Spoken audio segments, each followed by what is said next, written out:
நேரத்தில் ஒரு வார்த்தை சொல்லிக் கொள்ள வேண்டும் என்று ஆசைப்படுகிறேன். ஒரு பாடலில் இசை பெரிதா மொழி பெரிதா என்பது ஒரு பெரிய சிக்கலாக பேசப்பட்டு கொண்டிருக்கிறது. இதில் என்ன சந்தேகம் உங்களுக்கு? இசை எவ்வளவு பெரிதோ மொழி அவ்வளவு பெரிது, மொழி எவ்வளவு பெரிதோ இசை அவ்வளவு பெரிது.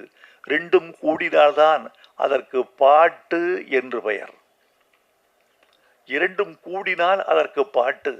ஆனால் சில நேரங்களில் இசையை விட மொழி உயர்ந்ததாகவும், சில நேரங்களில் மொழியை விட இசை உயர்ந்ததாகவும் திகழுகிற சந்தர்ப்பங்கள் உண்டு.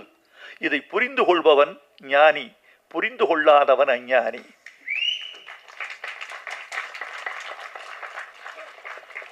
பாட்டுக்கு பெயர் வைப்பது யார்? ஒரு குழந்தை பிறந்துருது, இவங்க பிறந்து ஒரு 20 நாட்கள்ல பேர் வைத்தார்.